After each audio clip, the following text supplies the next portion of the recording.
good evening. Good evening, everybody. It's me, Remy Please, from Flight Room TV. This is another episode of the Fifth Quarter podcast, our sports show over here at Flight Room TV. Like I said, I'm your host, Remy Please. I'm with my man, Lighthouse, and hey, Al. Peace, y'all. So, preseason underway, preseason football, summer league, baseball is gearing up, playoff pushes and all that stuff. It's a good, time of year for sports. But if you had to choose one way or another between preseason football or summer league basketball, which one do y'all prefer? I go with preseason football because you still get to see the starters. There's a lot of guys. If your team didn't get like a top tier draft pick or a guy that's probably going to get the team excited, then it's going to most likely be a bunch of no names, people you never heard of in the summer league. And the same thing applies in the preseason, but at least you still get to see the starters. You get to see guys that maybe didn't play the season before a guy hurt. Get to see if they still got it, if they heal from their injuries, just little things like that. So I think I think I'd rather watch preseason football for those reasons. Yeah, I think the preseason allure of football, because football seems like such like a short timeline for like sports. So like when that summer starts rolling around and you finally went through those dark ages of not having no football on TV, like that shit is needed.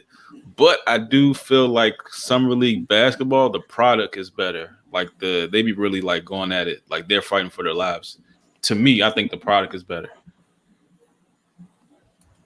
I don't know. I'm gonna go NFL preseason. The only reason I'm gonna go NFL preseason is because I feel like with the summer league jump, it'd be like a one-on-one competition. Like it literally just be bumping up and down the court, and then it'd be like a one-on-one competition. Like it'd be minimal passing for the most part. Sometimes, if it's a good team, don't get me wrong. If it's a good game, a good team, like they actually show remnants of defense. Like was it Sacramento just won the chip and they played defense throughout, and then they actually shared the ball, and that's what happens. Then they won the chip.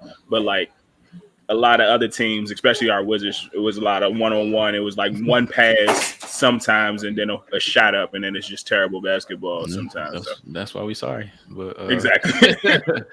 Yeah, I don't know. I just feel like they just play harder. Sometimes like in NFL, like with the starters, they kind of play not to get hurt, and like the offense is real vanilla. You know what I'm saying? So yeah, defenses too. No blitzing. They send them for. They're not really challenging plays. They want to get like the special teams on the field all the time. Now can go fourth down, so it's real vanilla. But as far as like the product on TV, I'll go with summer league. I will say that damn what was it, Greg Brown? That between the legs. Oh yeah. that kind of sways the needle for watching summer league basketball. But how you just do it between the legs during? No dribble either. It kept moving. Yeah. But so like one thing that they did, we got a preview of in preseason football for NFL is these new taunting rules. I think it was like was it like the Colts versus Miami or something like that? I think so. Colts versus Miami, and they had their first like 15-yard penalty for excessive taunting. But like, do y'all think this is going to last for one? Like, is this going to be like a 1-year thing, or are you going to see, because a lot of people won't get flagged and penalized, and even worse, they're saying if it happens 2 times in one game, you can get thrown out of the game and fined.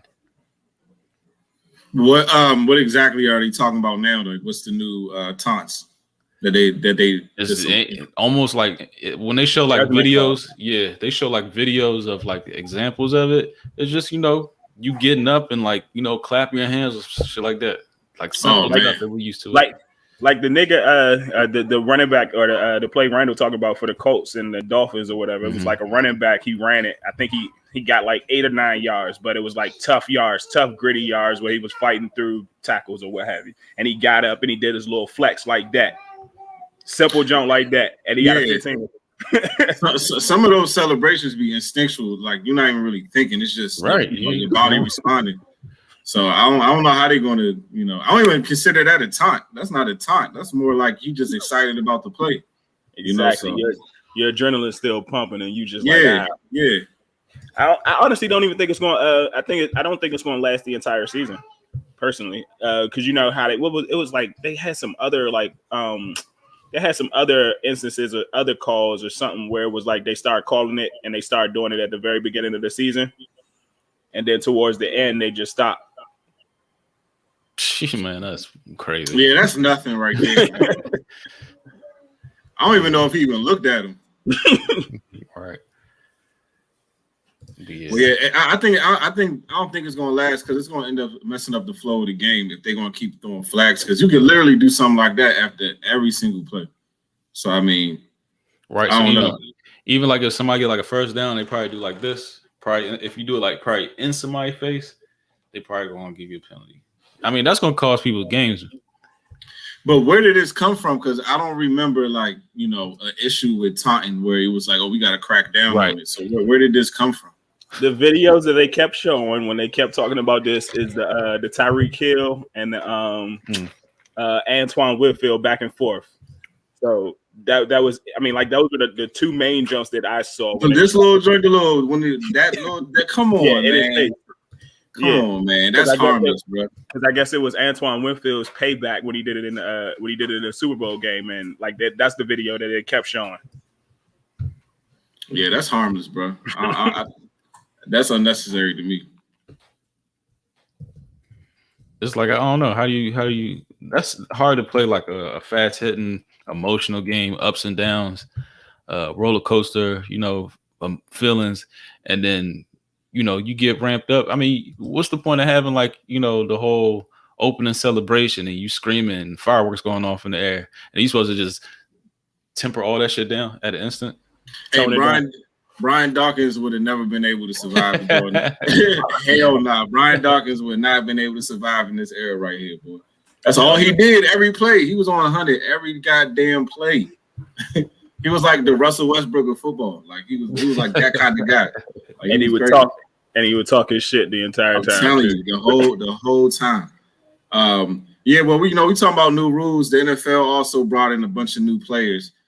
So who do y'all think, out of the new players, rookies of the who do you think will end up being rookie of the year this year out of all these new players? Who y'all got? Y'all being biased or are we being real today? Well, we being real. Who you really got? No bias. Offense, of course, we're gonna go with quarterback. I'm gonna say just from a very limited sample size, I'm gonna say it's gonna be tough because I think Zach Wilson is gonna be starting from day one. We don't know about Justin Fields yet. I'll say it'll be those two leading. Justin. I mean, Zach Wilson, show me something. He can sling it. He got poise. He really don't got the weapons like that for real yet. But if Justin Fields, starts at least, I'll say 12 games, I think he'll win it. Defense, I got Michael Parsons. I hate to say it, but yeah. Yeah, defense, I'm definitely going Michael Parsons, hands down, flat out, without a question.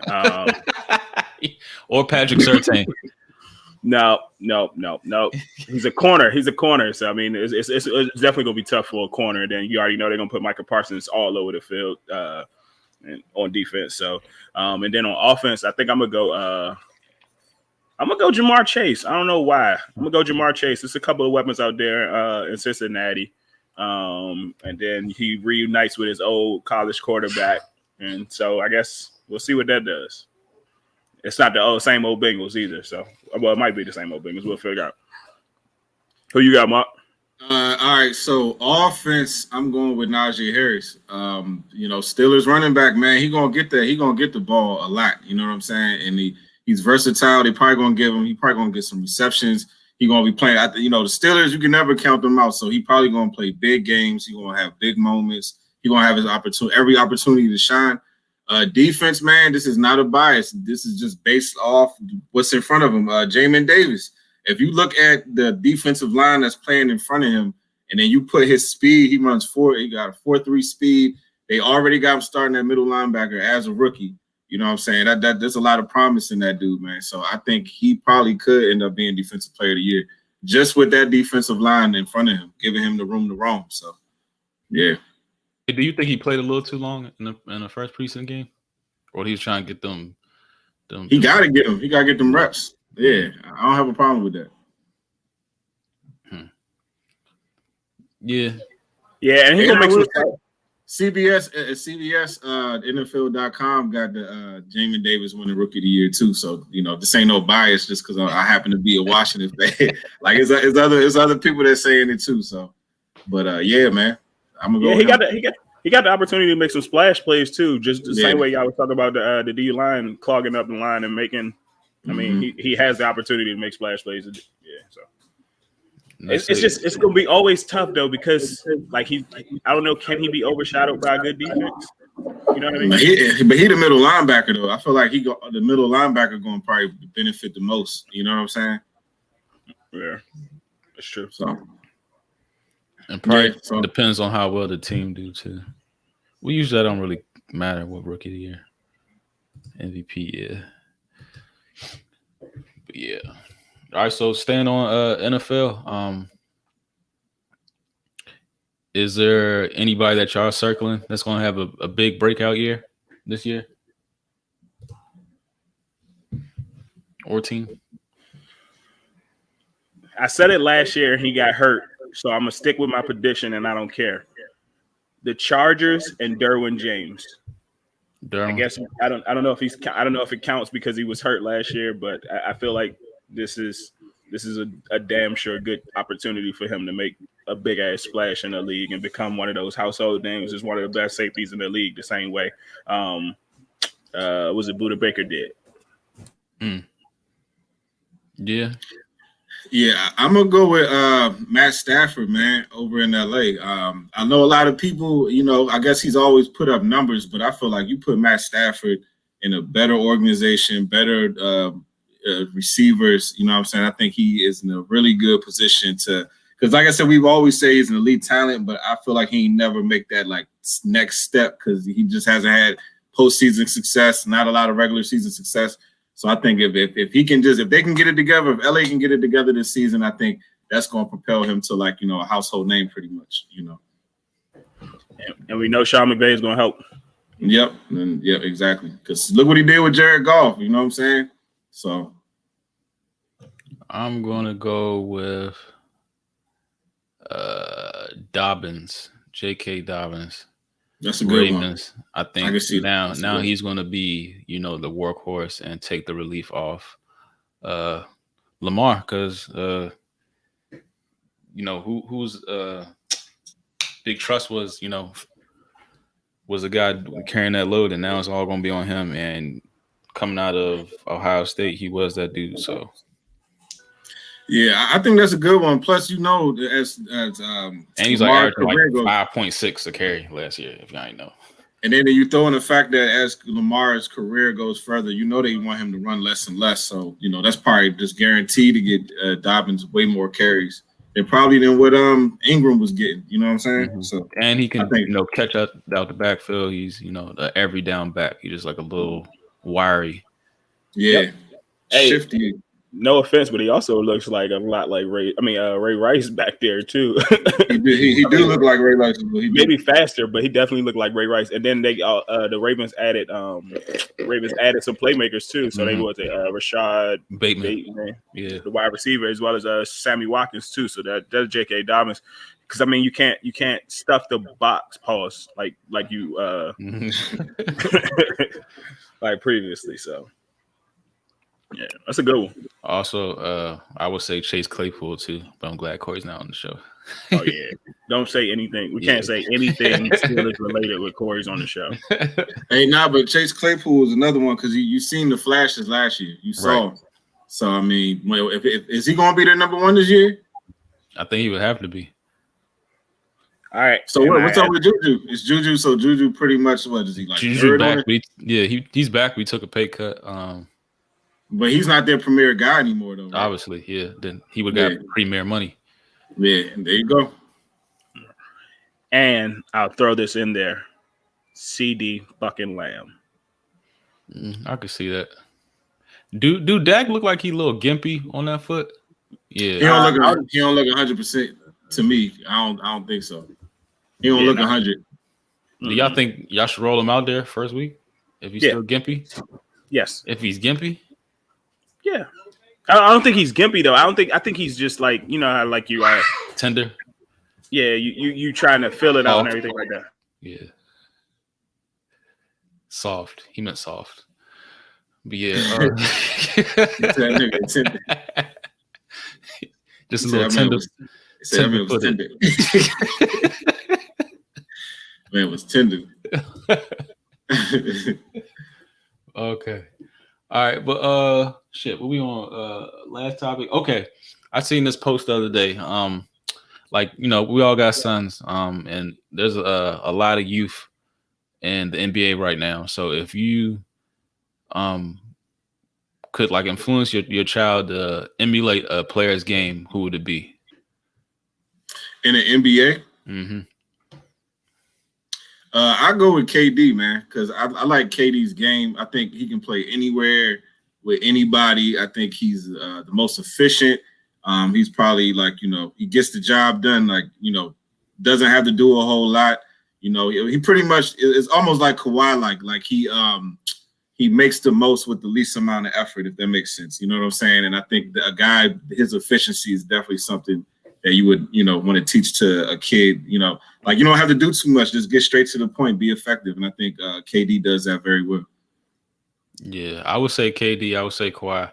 But I would also say Trae Young, because like he's a young kid that, you know, don't have all like the natural abilities. He's not 6'9". He can't jump out the gym. He's not that fast. He's deceptively, you know, quick. He's crafty. You know, that'd be probably the best way to describe him. And he always adding something to his game. I mean, with any, you know, player, you're supposed to always add something to your game. Like KD always adds something to his game. But Trae Young, you know, you just, you know, you could just tell he's a gym rat, and he just, you know, he is basketball. He's, you know, he's all about that shit. Yeah, I might go just because I see him all the time, but I might go Bradley Beal, you know, just because it's a shooter, and like shooters always translate, and like, but he's a shooter. He can score, but at the same time, he still plays and does other things around just shooting.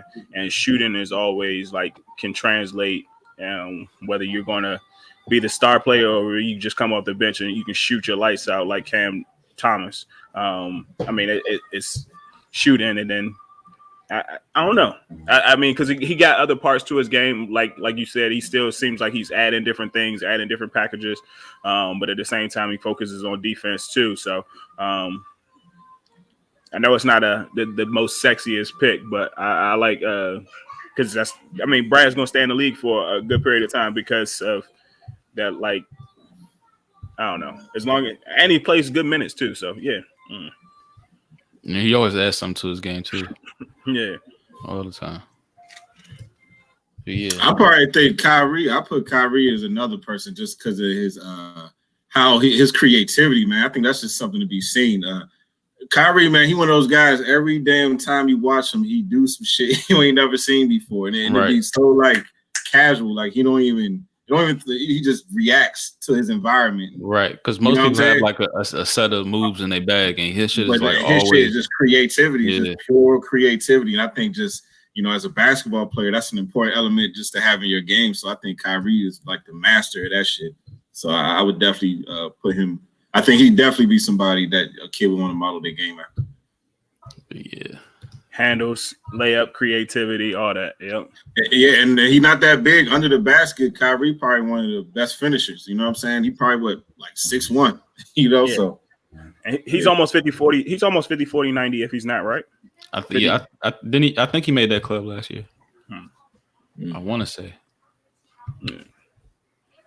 Yeah, that's elite club. Elite club, that 50-49 is elite club, and we are elite club over here at Flight Room TV. Another episode of Fifth Quarter Podcast. Make sure you go and follow us on every social platform, and make sure you subscribe to our streaming services, and like and subscribe and share it and comment and doing all that good stuff. Cop some merch if you want to. But yeah, just follow us on over to the Flight Room Podcast, and after that, hit us on up at Overtime. Look at our best of playlist and all that stuff. But yeah, peace out, guys. Peace, y'all.